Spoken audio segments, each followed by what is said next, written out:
وفي فرقان الحميد. أعوذ بالله من الشيطان الرجيم. بسم الله الرحمن الرحيم. واعبدوا الله ولا تشركوا به شيئا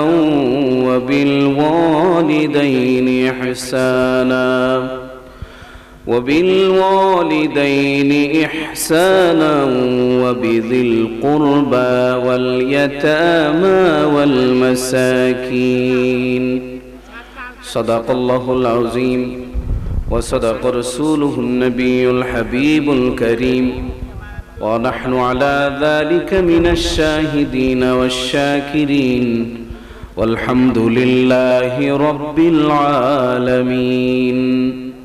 وقال النبي صلى الله عليه وسلم: ما زال جبريل يوصيني بالجار حتى ظننت أنه سيورثه، أو كما قال عليه الصلاة والسلام.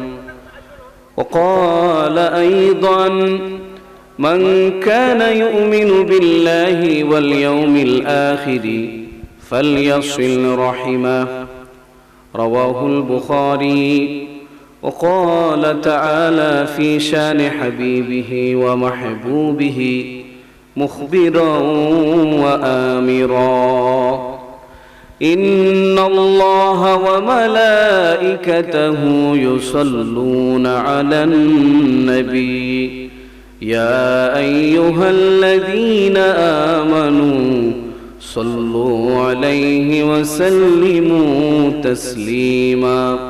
জবানটাকে খুলে দিয়ে সবাই পড়ুন আল্লাহুম্মা সাল্লি আলা সাইয়্যিদিনা মাওলানা মুহাম্মাদ ওয়া আলা আলি সাইয়্যিদিনা মাওলানা। मेरा दिल तड़प रहा है, मेरा जल रहा है सीना, ये दावा वहीं मिलेगी मुझे ले चलो मदीना। अल्लाहुम्मा सल्ली अला सय्यिदिना मौलाना मुहम्मद व अला आलि सय्यिदिना मौलाना। मदीने की हवा से जन्नती बू आती है, खाके पाके मदीना में नूर जन्नत चमकती है। अल्लाहुम्मा सल्ली अला सय्यिदिना मौलाना मुहम्मद व अला आलि सय्यिदिना मौलाना। नबी मोर परशमणि, नबी मोर सोनार खनि, नबीर नाम जपे जे जन সেই তো দুজাহানের ধনী। আল্লাহুম্মা সাল্লি আলা সাইয়্যিদিনা মাওলানা মুহাম্মদ ওয়া আলা আলি সাইয়্যিদিনা মাওলানা। মহান আল্লাহ পাকের দরবারে শুকরিয়া জ্ঞাপন করছি যে আল্লাহ সুবহানাহু ওয়া তাআলা আমাদেরকে আজকের এই মহতি মুবারক মাহফিলে আসার এবং বসার তৌফিক দান করেছেন। এজন্য আসুন আলোচনার প্রারম্ভেই সেই মহিয়ান গরিয়ান পাক সুবহানাহু ওয়া তাআলাকে রাজি খুশি করার নিয়তে একটিবার কালিমাতুশ শুকর আদায় করে নেই। সবাই পড়ুন আলহামদুলিল্লাহ। আর উচ্চ আওয়াজ দিয়ে পড়ুন আলহামদুলিল্লাহ। সম্মানিত হাজিরিন, আল্লাহ সুবহানাহু ওয়া তাআলা আলহামদুলিল্লাহ পাঠ করলে বড় খুশি হন এবং সেই খুশিতে বান্দা বান্দির প্রতি তার নিয়ামতকে আরো প্রসারিত করেন। সুবহানাল্লাহ। একটি বর্ণনা এসেছে, যদিও এই বর্ণনাটি ইসরাইলি রিওয়ায়াত, এরপর আমার নবী করিম সাল্লাল্লাহু আলাইহি ওয়াসাল্লাম তিনি বলেছেন যে ওয়াহাদ্দিসু আন বানি ইসরাঈল ওয়ালা হারাজা, বনি ইসরাইলের কাছ থেকে তোমরা হাদিস বর্ণনা করতে পারো, কোনো অসুবিধা নাই। একটি বর্ণনা এরকম পাওয়া যায়, হযরত মূসা আলাইহিস সালাম আল্লাহর সাথে তিনি কথা বলতেন তুর পাহাড়ে দাঁড়িয়ে। সেই কথাটি কোরআনে আল্লাহ উল্লেখ করেছেন, ওয়া কাল্লামাল্লাহু মূসা তাকলীমা। মূসা আলাইহিস সালাম আল্লাহর সাথে কথা বলতেন। এভাবে একদিন মূসা আলাইহিস সালাম আল্লাহর সাথে কথা বলতে যাচ্ছেন, আর পাশের একটি জঙ্গল থেকে হরিণ মূসা আলাইহিস সালামের সামনে এসে দাঁড়াইছে। দাঁড়ায় বলতেছে, মূসা আপনি তো আল্লাহর সাথে কথা বলতে যাচ্ছেন, আপনি একটু দয়া করে আল্লাহকে বলবেন যেন আমাদের এই পার্শ্বের জঙ্গলে বৃষ্টি নাজিল হয়, কারণ ঘাস তরুলতা সবুজ ঘাস সব মরে গেছে।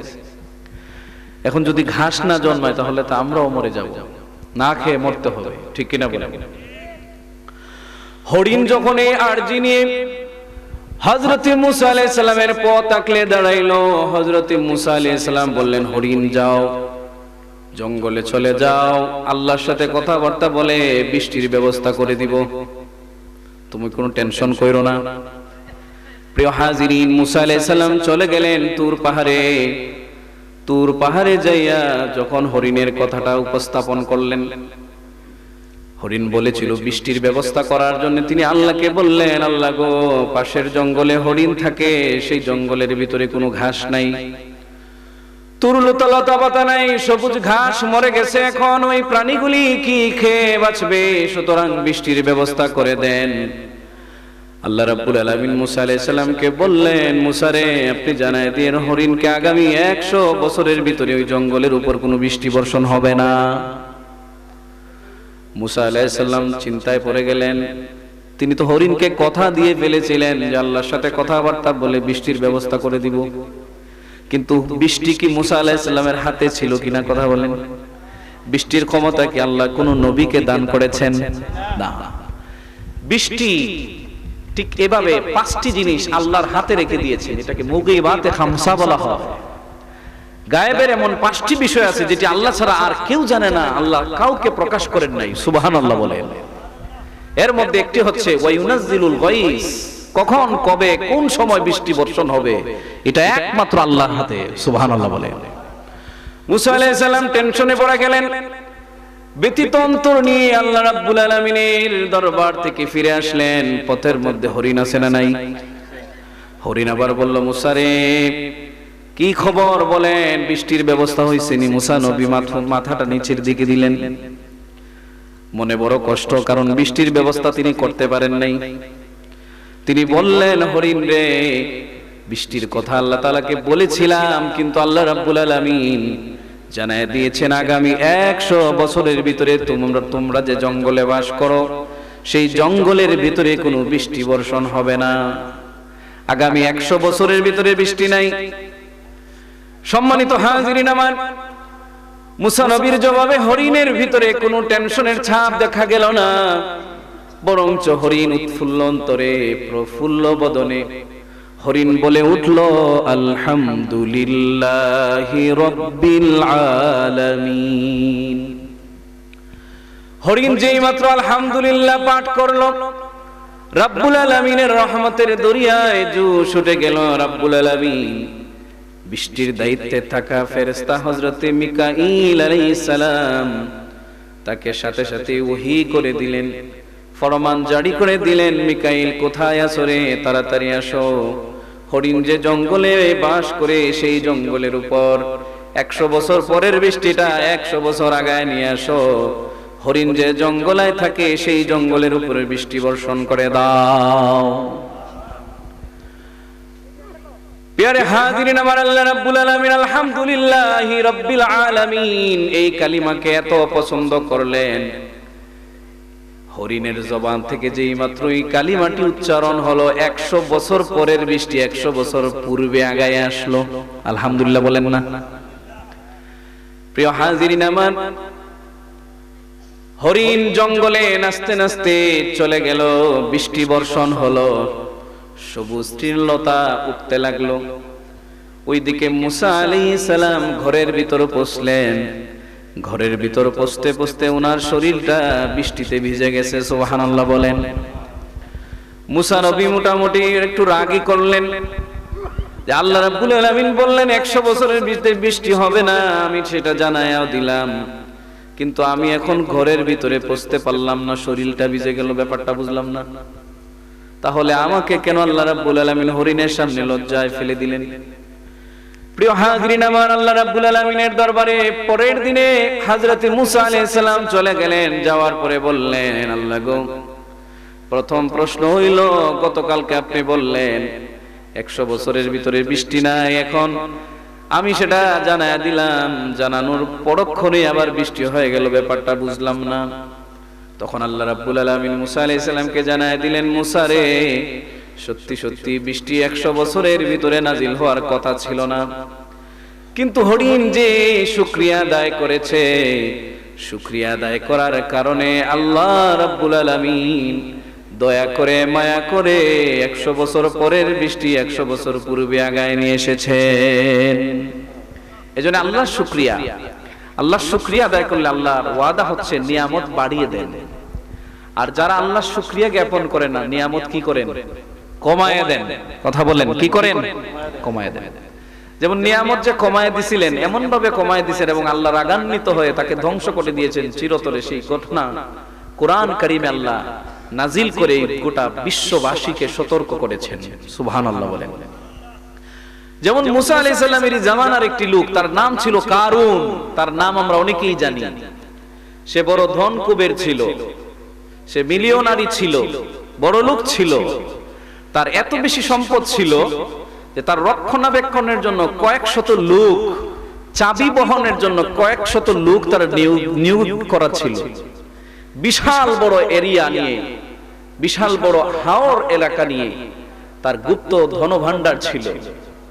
যখন আল্লাহ রাব্বুল আলামিন মুসা আলাইহিস সালামকে বললেন যে আপনি যান, তাকে বলেন যে সেজন্য আল্লাহর শুকরিয়া জ্ঞাপন করে, সেজন্য গরিব দুঃখীদের জন্য যাকাত দেয়, তার সম্পদ থেকে যেন সে যাকাত দেয়, গরিব মানুষের হক যেন সে মেরে না খায়। মুসা আলাইহিস সালাম যখন এই কথাটি বলেছিলেন, তাকে সেই কারণকে, সেই কুখ্যাত সন্ত্রাস কারুন, সে অস্বীকার করলো, মুসা আলাইহিস সালামকে মিথ্যা প্রতিপন্ন করলো। সে বলল, আমার নিজের অর্জিত সম্পদ থেকে আমি কোনোদিনও যাকাত আদায় করব না।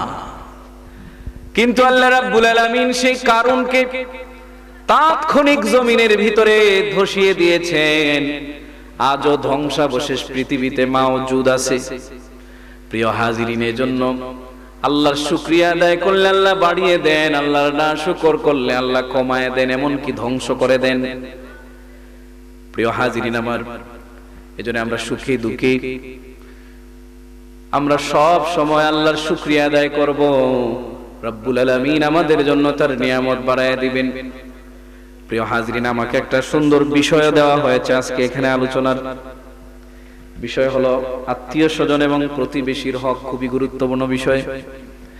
আপনি অবাক হয়ে যাবেন, কিয়ামতের দিনে সর্বপ্রথম যখন দুইজন বিবাদী একজন আরেকজনের বিরুদ্ধে নালিশ দিবে আল্লাহর দরবারে, তারা হবেন এই যে আত্মীয় স্বজন আর প্রতিবেশী।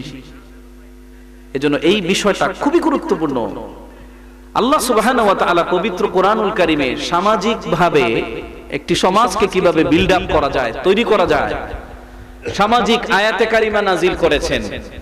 পরিবার কিভাবে সুন্দরভাবে পরিচালনা করা যায়, পারিবারিক আয়াত আল্লাহ রাব্বুল আলামিন কোরআনে নাজিল করেছেন। একটি দেশ, একটি জাতিকে কিভাবে সংস্কার করা যায়, সেজন্য রাজনৈতিক আয়াতে কারিমা কোরআনে আছে না নাই? জীবনের প্রতিটি ক্ষেত্রে আল্লাহ রাব্বুল আলামিনের দিক নির্দেশনা কোরআন মাজিদে আল্লাহ রাব্বুল আলামিন দান করেছেন। ঠিক এইভাবে আজকের এই প্রতিপাদ্য বিষয়ে আত্মীয় স্বজন এবং প্রতিবেশী, এই প্রতিবেশী এবং আত্মীয় স্বজনের হক অধিকার সম্পর্কে আলোচনা হওয়া এবং আলোচনা শুনে সেই আলোচনা অনুযায়ী আমল করা, এটা অতীব জরুরি। ঠিক কিনা বলেন? কিয়ামতের দিনে প্রথম যিনি বিবাদী হবেন তিনি হইলেন একজন প্রতিবেশী। আরেকজন প্রতিবেশীর বিরুদ্ধে আল্লাহ রাব্বুল আলামিনের দরবারে নালিশ জানাবেন এবং সর্বপ্রথম বিচার হবে এটা। প্রিয় হাজিরিন, একজন প্রতিবেশী ভাবে নালিশ করবেন যে আমি একজন প্রতিবেশীর সাথে ভালো আচরণ করতাম, কিন্তু ওই প্রতিবেশী আমার সাথে ভালো আচরণ করত না। আমি চাইতাম তার সাথে সুন্দরভাবে সম্পর্ক রক্ষা করে চলার জন্য, কিন্তু সে আমার সাথে সুন্দরভাবে সম্পর্ক রক্ষা করে চলতো না, বরঞ্চ বিভিন্ন ধরনের ষড়যন্ত্র করত আমার বিরুদ্ধে। প্রিয় হাজিরিন, এই রকমের প্রথম বাদী এবং বিবাদীর বিচার শুরু হবে কিয়ামতের ময়দানে। আমার আল্লাহ রাব্বুল আলামিন পবিত্র কোরআনের সূরাতুন নিসায়ের 36 নম্বর আয়াতে কত সুন্দর করে আমাদেরকে জানায় দিলেন, আল্লাহ রাব্বুল আলামিনের হক হচ্ছে এক প্রকার, এবং আল্লাহ রাব্বুল আলামিনের হকের বাইরে কিছু হক আল্লাহ নির্ধারণ করে দিয়েছেন, সেটা হলো হাক্কুল ইবাদ। আমরা আল্লাহর বান্দা হিসেবে আল্লাহর আদেশ মানা, আল্লাহর জন্য নামাজ পড়া, আল্লাহর জন্য রোজা রাখা, আল্লাহর জন্য হজ উমরা পালন করা, এগুলা হলো আল্লাহর হকের বিধান, হাক্কুল্লাহের অন্তর্ভুক্ত। হাক্কুল্লাহর ভিতরে কেউ যদি নোকসানিয়াত করে, কম বেশি করে, আল্লাহ দয়া করলে তাকে মাফ করে দিতে পারেন, আবার আল্লাহ দয়া না করে তাকে ক্ষমা না করে জাহান্নামে শাস্তিও দিতে পারেন, এটা আল্লাহর ইখতিয়ার। কিন্তু হাক্কুল ইবাদ এমন একটি গুরুত্বপূর্ণ বিষয় যেটি আল্লাহ কোনোদিন মাফ করবেন না, বরঞ্চ যতক্ষণ পর্যন্ত সেই বান্দা বান্দি, একজন আত্মীয়, একজন প্রতিবেশী যতক্ষণ পর্যন্ত ক্ষমা না করে দিচ্ছে, ততক্ষণ পর্যন্ত আল্লাহ ওই ব্যক্তিকে ক্ষমা করে দিবেন না। এই জন্য আত্মীয় স্বজন এবং প্রতিবেশীর হক হলো হাক্কুল ইবাদের অন্তর্ভুক্ত। আমার আল্লাহ সূরাতুন নিসায়ের 36 নম্বর আয়াতে জানায় দেন, ওয়াবুদুল্লাহ ওয়ালা তুশরিকু বিহি শাইআ, তোমরা সবাই আল্লাহর ইবাদত করো, আল্লাহর একত্ববাদ, ওয়াহদানিয়াতকে, তাওহীদকে মেনে নিয়ে সবাই তোমরা আল্লাহর ইবাদত করো, এক আল্লাহর ইবাদত করো। ওয়ালা তুশরিকু বিহি শাইআ, এবং তার সাথে কোনো কিছুকে শরীক করো না, শিরক করো না। শিরক মুক্ত ইবাদত ছাড়া আল্লাহ রাব্বুল আলামিন জীবনেও কোনো ইবাদত কবুল করেন না। প্রিয় হাজিরিন, শিরক হলো দুই প্রকার। এক প্রকারের শিরক হলো বড় শিরক, যেটাকে দেখা যায়, ধরা যায়, ছোঁয়া যায়, দৃশ্যমান শিরক। সেই শিরক থেকে বাঁচা আমাদের জন্য জরুরি, অতীব জরুরি, ফরজ। শিরক থেকে যদি আমরা না বাঁচতে পারি, তাহলে আমাদের একটা ইবাদত কবুল হবে না। আর এক প্রকারের শিরক হলো শিরকে খাফি, যেটাকে দেখা যায় না, ধরা যায় না, ছোঁয়া যায় না। আমার নবী সাল্লাল্লাহু আলাইহি ওয়াসাল্লাম অন্তিম শয্যায় শায়িত অবস্থায়ও আমাদের জন্য একটি হাদিস বর্ণনা করে গেছেন। নবী সাল্লাল্লাহু আলাইহি ওয়াসাল্লাম বলেন, আমি আমার উম্মতের জন্য সবচাইতে যেই বিষয়টার ভয় করি, সেই জিনিসটার নাম হলো শিরকে খাফি। শিরকে খাফি মানে গোপন শিরক। আমার উম্মতের ভিতরে গোপন শিরক বাসা বেঁধে বসে থাকবে। এই জন্য প্রিয় হাজিরিন, আমার নবী অন্তিম শয্যায় শায়িত হয়েও তিনি আমাদের জন্য নসিহত করে গেছেন, গোপন শিরকে যেন আমরা লিপ্ত না হই। গোপন শিরক হলো রিয়া, লৌকিকতা, লোক দেখানোর জন্য ইবাদত, আছে না নাই? প্রিয় হাজিরিন, এই শিরক বড় শিরকের চাইতে অনেক ক্ষেত্রে খুব বেশি মারাত্মক, ক্ষতিকর। একজন মানুষ জেনে বুঝে যে কাফের, সে তো কোনোদিনও নামাজ পড়বে না, ঠিক কিনা বলেন? সে আজান হইল মসজিদে আসবে না। কিন্তু যার ভিতরে গোপন শিরক, সে মসজিদেও আসে, নামাজও পড়ে, হজও করে, কুরবানিও দেয়, কিন্তু তার সব কিছুর জন্য উদ্দেশ্য হলো লোক দেখানো, মানুষকে দেখানো, আল্লাহকে খুশি করা নয়। বর্তমান বিশ্বে মানুষ যাদের টাকা পয়সা আছে, দৌড় দিয়ে দেখবেন উমরায় চলে যায়, হজ করতে যায় না। কারণ হজে গেলে বিপুল পরিমাণ টাকা খরচ হয়, পাশাপাশি কষ্ট বেশি, সফর অনেক লম্বা, ঠিক কিনা বলেন? কিন্তু উমরাতে সফর সংক্ষিপ্ত, টাকাও কম খরচ হয়। উমরায় চলে যায় আর সেখানে যায় খালি ভিডিও আর ছবি, ঠিক কিনা বলেন? কাবা শরীফকে পিছনে দিয়ে একটা সেলফি না তুলে উমরা তো কবুলই হয় না, ঠিক কিনা? এটা কি আল্লাহকে দেখানোর জন্য নাকি মানুষকে দেখানোর জন্য? এই লৌকিকতা, রিয়া, মানুষকে আজ ইতর শ্রেণীতে পরিণত করে ফেলেছে, ঠিক কিনা বলেন? কাবা শরীফে যেও মানুষ ছবি তুলতে ব্যস্ত, রওজা ধারে যেও ছবি তুলতে ব্যস্ত। প্রিয় হাজিরিন, এজন্য আমার নবী বললেন যে আমার উম্মতের ভিতরে সবচেয়ে যে জিনিসটার ভয় আমি করি সেটা হলো গোপন শিরক। গোপন শিরক মানুষের ভিতরে আছে। মুসল্লি আছে, নামাজে আসে, কিন্তু আসলে মানুষ তাকে নামাজি বলবে এটা দেখানোর জন্য সে আসে, অথবা ইমাম মুয়াজ্জিনের ভুল ধরার জন্য সে আসে। প্রিয় হাজিরিন, এরকম মুসল্লি আছে না নাই? কিন্তু উচিত ছিল একমাত্র আমার আল্লাহ তাআলাকে খুশি করার জন্য ইবাদত করা, বন্দেগী করা, ঠিক কিনা? কিয়ামতের ময়দানে এমন কিছু মানুষের আমলনামা আল্লাহ রাব্বুল আলামিনের টেবিলের মধ্যে সিল মোহর মেরে রাখা হবে। রব্বুল আলামিন এই আমলগুলোর দিকে ভুলেও তাকাবেন না, বরং এগুলা বলবেন ছুঁড়ে ফেলে দাও। কিন্তু আল্লাহর নূরের ফেরেশতা বলবেন, আল্লাহ গো, তোমার ইজ্জতের কসম, আমরা তো মনে করেছি এই আমলগুলা খুবই ভালো মানের, উৎকৃষ্ট মানের। আমার আল্লাহ বলবেন, ফেরেশতারা রে, তোমরা জানো না এই ব্যক্তি আমাকে খুশি করার জন্য আমল করত না, বরঞ্চ এলাকার মানুষগুলাকে খুশি করার জন্য আমল করত। নাউজুবিল্লাহ। এজন্য নামাজ, রোজা, হজ, যাকাত যাই কিছু করি না কেন, দান সদকা, সব কিছুর উদ্দেশ্য হবে আল্লাহকে খুশি করা, ঠিক কিনা বলেন? প্রিয় হাজিরিন, আমার আল্লাহ রাব্বুল আলামিন জানায় দিলেন, আল্লাহর ইবাদত করো, ওয়া'বুদুল্লাহা ওয়া লা তুশরিকু বিহি শাইআ। ছোট শিরকও করা যাবে না, বড় শিরকও করা যাবে না। আল্লাহর জাত, সিফাত, আসমা, আফআলের সাথে পৃথিবীর কোন সত্তাকে কোনদিনও মিলানো যাবে না, ঠিক কিনা বলেন? নাকি অন্য কাউকে আল্লাহর সমকক্ষ আমরা মনে করি? আল্লাহর সমকক্ষ এই পৃথিবীতে কেউ নাই, আমার আল্লাহ সেটা জানায় দিয়েছেন, লাইসা কামিসলিহি শাইউন ওয়া হুয়াস সামিউল বাসীর। আল্লাহর মতো, আল্লাহর সমকক্ষ পৃথিবীতে কেউ নাই। প্রিয় হাজিরিন, আল্লাহর ইবাদতের কথা আল্লাহ রাব্বুল আলামিন জানায় দিলেন, এরপরেই বললেন যে শিরক মুক্ত হতে হবে, শিরক যুক্ত হলে হবে না।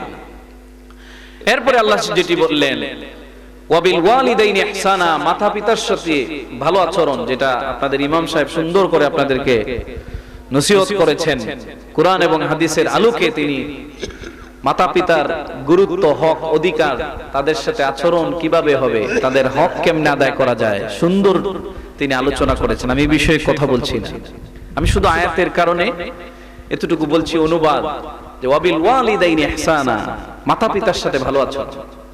এরপরে আল্লাহ রাব্বুল আলামিন বললেন, ওয়াবিজিল কুরবা, যাদের সাথে তোমাদের রক্তের সম্পর্ক আছে, আত্মার সম্পর্ক, রক্তের সম্পর্ক, আত্মীয় স্বজন যারা, তাদের সাথে ভালো আচরণ। সুবহানাল্লাহ বলে।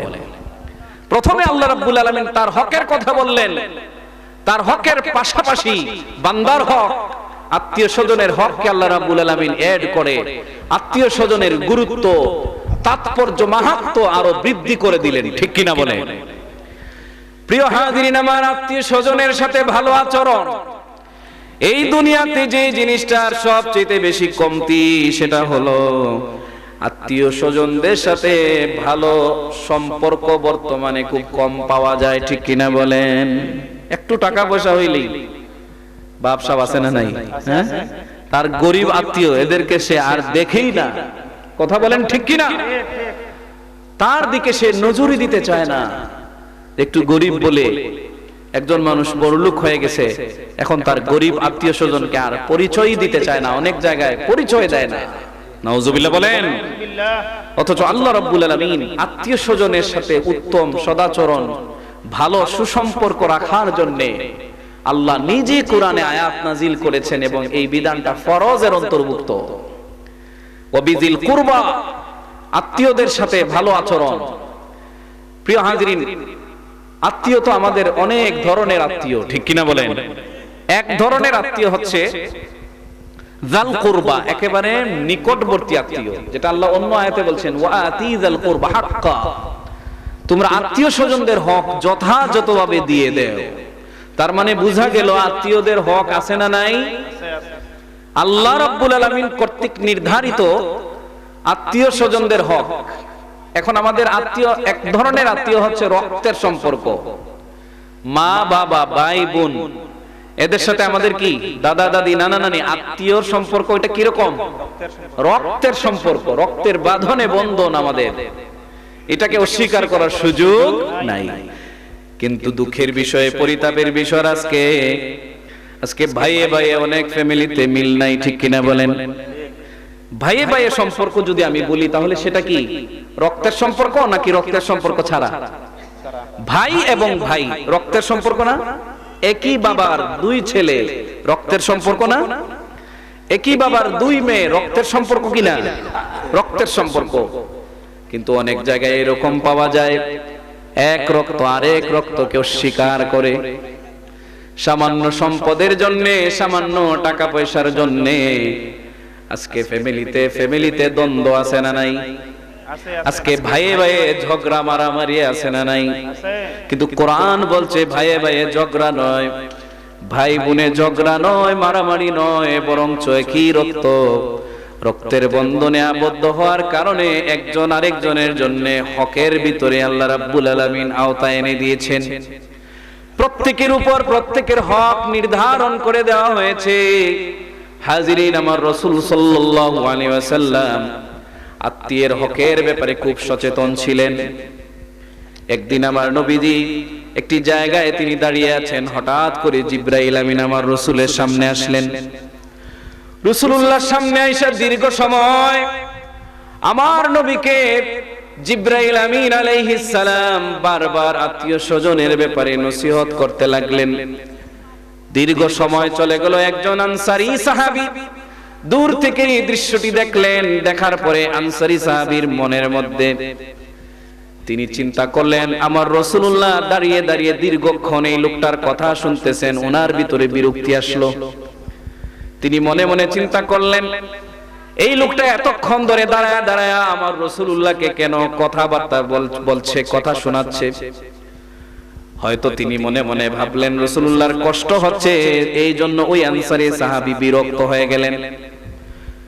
হযরত জিবরাইল আমিন যখন রাসূলুল্লাহর কাছ থেকে বিদায় নিয়ে চলে গেলেন, ওই আনসারী সাহাবী আমার নবীজির সামনে যাইয়া বললেন, ইয়া রাসূলুল্লাহ, দেখলাম একটা লোক আপনার কাছে দাঁড়ায় দাঁড়ায় দীর্ঘক্ষণ আপনাকে কথা শোনাচ্ছে। লোকটাকে? রাসূলুল্লাহ সাল্লাল্লাহু আলাইহি ওয়াসাল্লাম বললেন, রে আমার সাহাবী, তুমি লোকটাকে চিনতে পারছো কিনা? ওই সাহাবী জবাব দিলেন, জি না ইয়া রাসূলুল্লাহ, আমি লোকটাকে চিনতে পারি নাই। তিনি বললেন, রাসূলুল্লাহ নিজে বললেন, ওই লোকটা হলেন জিবরাইল আমিন আলাইহিস সালাম। তিনি এসেছেন আমাকে আত্মীয় স্বজনের ব্যাপারে নসিহত করার জন্য। সুবহানাল্লাহ। রাসূলুল্লাহ সাল্লাল্লাহু আলাইহি সাল্লাম নিজেই হাদিসের মধ্যে বলেন, মা যালা জিবরিলু ইউসিনি বিল জারি হাত্তা যানানতু আন্নাহু সায়ুওয়ারিসুহু। জিবরাইল আমিন প্রায় সময় আমাকে আত্মীয় স্বজন প্রতিবেশীর ব্যাপারে এত দীর্ঘক্ষণ নসিহত করতেন, আমি মনে করতাম হয়তো তাকে ওয়ারিশ বানিয়ে দেওয়া হবে, ওয়ারিশ বানিয়ে দেওয়া হবে, এত গুরুত্ব তিনি দিতেন। প্রিয় হাজিরিন, এজন্য আমাদের যারা দাল কুরবা, আত্মীয় স্বজন যারা আছে, তাদের ব্যাপারে আমাদের সচেতন থাকা দরকার আছে না নাই? আত্মীয়রা যদি কষ্টে পড়ে যায় তাহলে আমি কি হাসবো? আমি কি তার কষ্টে, তার দুঃখে কি আমি দুঃখী হব না? রাসূল করিম সাল্লাল্লাহু আলাইহি ওয়াসাল্লাম তার যদি কোনো আত্মীয় স্বজন কষ্ট পেতেন, দুঃখে পতিত হতেন, তিনি নিজে কষ্ট পেতেন, তিনি নিজে দুঃখী হতেন। সুবহানাল্লাহ বলেন। রাসূলুল্লাহ সাল্লাল্লাহু আলাইহি ওয়াসাল্লাম সাধ্যমতো তাদেরকে সহযোগিতা করতেন। তারা যদি অসুস্থ হয়ে যাইত, রাসূলুল্লাহ সাল্লাল্লাহু আলাইহি ওয়াসাল্লাম তাদেরকে দেখতেও যেতেন। সুবহানাল্লাহ বলেন। কিন্তু আমাদের অনেক আত্মীয় অসুস্থ থাকে, আমরা দেখারও টাইম নাই, আমরা দোয়া করি না। যদি আমাদের কোন আত্মীয় তার ছেলে মেয়েকে বিদেশ পাঠিয়ে যদি বড় লোক হয়ে যায়, তাও আমরা কিছু অংশেও হিংসা করি, ঠিক কিনা বলে? আর একটি মাত্র প্রধান কারণ হচ্ছে হিংসা বিদ্বেষ, ঠিক কিনা বলে? এই সমাজে যত বেশি হিংসা বিদ্বেষ বেড়েছে, ততই আত্মীয় স্বজনদের সাথে সম্পর্কের জোড়া কমে গেছে, ঠিক কিনা? আত্মীয়দের সম্পর্কের মধ্যে ফাটল সৃষ্টি হওয়ার প্রধান কারণ হিংসা বিদ্বেষ। এজন্য আমরা আজকের এই মাহফিল থেকে শিক্ষা নিব যে আমরা কখনো আত্মীয়দের সাথে হিংসা বিদ্বেষ করে এই মুবারক, এই বরকতি, রহমতি সম্পর্ককে আমরা ছিন্ন করব না।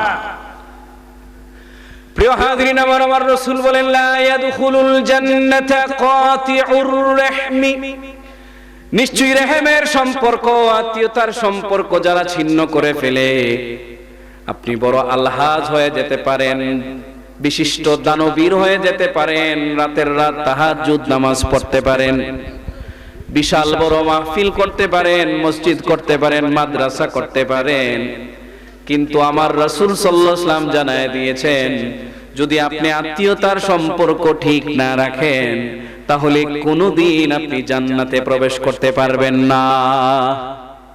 রাসূলুল্লাহ সাল্লাল্লাহু আলাইহি ওয়াসাল্লাম একেবারে ফাইনালি জানায় দিলেন, লা ইয়াদখুলুল জান্নাতা কাতিউন, অর্থাৎ যারা সম্পর্ক ছিন্ন করে, আত্মীয়তার সম্পর্ক, রক্ত সম্পর্ককে ছেদ করে, তারা কোনোদিনও জান্নাতে প্রবেশ করতে পারবে না। এজন্য এই আত্মীয়তার সম্পর্ক মজবুত করা দরকার আছে না নাই? ভাই বোন, দাদা দাদি, নানা নানি, মামা মামি, খালা খালু, ফুফা ফুফু, এদের সাথে আমাদের আত্মীয়তার রক্তের সম্পর্ক, ঠিক কিনা? এই রক্তের সম্পর্ককে উন্নয়ন করতে গেলে এই যে পবিত্র কোরআনের সূরা নিসা এর আয়াত, সেই আয়াতের তাফসীর অন্ততপক্ষে আমরা যদি একটু মন দিয়ে শুনি তাহলে আমাদের খুব সহজভাবে উপলব্ধি হয়ে যাবে যে আমাদের আত্মীয় স্বজন কত যে গুরুত্বপূর্ণ বিষয়, ঠিক কিনা বলেন?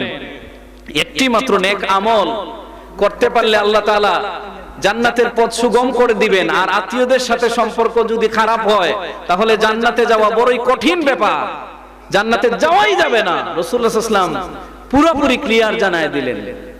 এজন্য এই বিষয়টা গুরুত্ব দরকার আছে না নাই? ওয়াবিযিল কুরবা, এই নিকটতম আত্মীয় স্বজন, রক্তের বন্ধনে যারা আবদ্ধ, তাদেরকে রাব্বুল আলামিন আমাদের বরকতের কারণ বানায় দিয়েছেন। আমার রাসূল বলেন, মান কানা ইউমিনু বিল্লাহি ওয়াল ইয়াউমিল আখির ফালইয়াসিল রাহিমাহ, যদি কেউ কোন ব্যক্তি যদি দাবি করে সে মুমিন, ঈমানদার, আল্লাহ এবং পরকাল দিবসের প্রতি বিশ্বাসী সে যদি দাবি করে, তাহলে তার জন্য উচিত হবে আত্মীয়তার সম্পর্ককে রক্ষা করে চলা। সুবহানাল্লাহ। এই হাদিস থেকে বোঝা যাচ্ছে যে বা যারা ঈমানদার দাবি করে, ঈমানের দাবিদার, তাদের ভিতরে আত্মীয়তার সম্পর্কে যদি ফাটল থাকে, আত্মীয়তার সম্পর্কে যদি কোনো উন্নয়নমূলক কিছু না থাকে, তাহলে তারা প্রকৃত ঈমানদার হওয়ার স্বাদ পাবে না। কত ভয়ঙ্কর কথা দেখেন, যে বিষয়টা অনেক ছোট কিন্তু এটা ঈমানের সাথে রিলেটেড। রাসূলুল্লাহ সাল্লাল্লাহু আলাইহি ওয়াসাল্লাম জানায় দিলেন, মান কানা ইউমিনু বিল্লাহি ওয়াল ইয়াউমিল আখির, যে ব্যক্তি আল্লাহর প্রতি বিশ্বাস করে, পরকাল দিবসের প্রতি বিশ্বাস করে, ফালইয়াসিল রাহিমা, সে যেন আত্মীয়তার সম্পর্ককে রক্ষা করে চলে। সুবহানাল্লাহ বলেন। তাহলে যারা আত্মীয়তার সম্পর্ককে রক্ষা করে চলে না, আত্মীয়দের খোঁজ খবর নেয় না, রক্তের সম্পর্ক ওই সমস্ত মানুষদের সাথে উপেক্ষা করে চলে, তাদের ঈমান এখনো প্রকৃত ঈমান হয় নাই। রাসূলুল্লাহর কথা।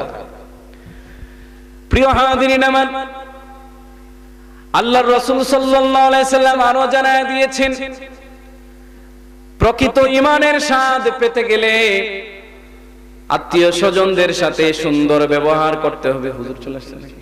শেষ করে দিন। এরপরে হচ্ছে আত্মীয় স্বজনের কথা বললাম, এরপরে আমার আল্লাহ এই আয়াতের ভিতরেই বলেছেন, যারা আপনার আমার প্রতিবেশী হয়ে এই জগতে বাস করে, তাদের জন্য আল্লাহ রাব্বুল আলামিন কিছু হক নির্ধারণ করে দিয়েছেন। সুবহানাল্লাহ বলেন। প্রতিবেশী, আমাদের আশেপাশে যারা বাস করে তারা আমাদের প্রতিবেশী। প্রতিবেশীর হক তিন ধরনের, এবং তিন ধরনের প্রতিবেশীর কথা আমার রাসূল নিজেই হাদিসের মধ্যে বলেন। তাফসীর ইবনু কাসিরের ভিতরে দীর্ঘ একটি হাদিস আনা হয়েছে, যে হাদিসের ভিতরে একদিন হযরতে জাবের ইবনে আব্দুল্লাহ রাদিয়াল্লাহু তাআলা আনহুকে রাসূলুল্লাহ প্রশ্ন করলেন, হে জাবের, তুমি কি জানো প্রতিবেশী কয় ধরনের? জাবের রাদিয়াল্লাহু বলেন, ইয়া রাসূলুল্লাহ, আল্লাহু ওয়া রাসূলুহু আলাম, আল্লাহ এবং তার রাসূল ভালো জানেন প্রতিবেশী কত ধরনের। এক ধরনের প্রতিবেশী হলেন যার একটি মাত্র হক, তিনি আপনার ঘরের পাশে বাস করেন, তিনি অমুসলিম, তিনি তার সাথে আপনার রক্তের কোনো সম্পর্ক নাই। এক ধরনের প্রতিবেশীর হক হলো একটা, রাসূলুল্লাহ সাল্লাল্লাহু আলাইহি ওয়াসাল্লাম জানায় দিলেন। দুই নম্বরে এমন প্রতিবেশী আছেন যাদের হক হলো দুইটা, আবার এমনও প্রতিবেশী আছেন যাদের হক হলো তিন প্রকারের। সুবহানাল্লাহ বলেন না? আয়েশা রাদিয়াল্লাহু তাআলা আনহা রাসূলুল্লাহকে প্রশ্ন করতেন, নবী গো, আমি প্রতিবেশীর হক কিভাবে আদায় করব? রাসূলুল্লাহ সাল্লাল্লাহু আলাইহি ওয়াসাল্লাম তাকে বলতেন, তোমার ঘরে কোনো ভালো খাবার রান্না হলে, যেই ঘর তোমার ঘরের পাশে, তোমার ঘরের দরজা থেকে যার ঘরের দরজা অতি নিকটতম, সেই ঘরের মধ্যে তুমি প্রথম হাদিয়া দিও। সুবহানাল্লাহ। এই প্রতিবেশীর হক বিশাল ডিটেইলস আলোচনা দরকার। আমি শুধু সংক্ষিপ্তভাবে আপনাদেরকে আত্মীয় স্বজনদের সাথে সুন্দর ব্যবহার এবং প্রতিবেশীর সাথে সুন্দর ব্যবহারের উদ্দেশ্যে এই কতটুকু বললাম। সময় সংক্ষিপ্ত, আর আলোচক চলেও আসছেন, তিনি অত্যন্ত সুন্দর আলোচনা করেন। হযরত মাওলানা আব্দুল ওয়াদুদ সিদ্দিকী সাহেব, তিনি আলোচনা করবেন। আমি এখানেই শেষ করছি। সর্বশেষ কথা হচ্ছে, আমাদের চারপাশে যারা আছে তারাই আমাদের প্রতিবেশী, ঠিক কিনা বলেন? এমনকি হাদিসের মধ্যে আসছে, সে অমুসলিম হইল আপনার প্রতিবেশী, সে খ্রিস্টান হইল আপনার প্রতিবেশী, সে ভিন্ন ধর্মের হইল আপনার প্রতিবেশী। তার জন্য আপনার অন্তরে দয়া মায়া দরকার আছে। তার হক আপনার উপর নির্ধারণ করে দেওয়া হয়েছে।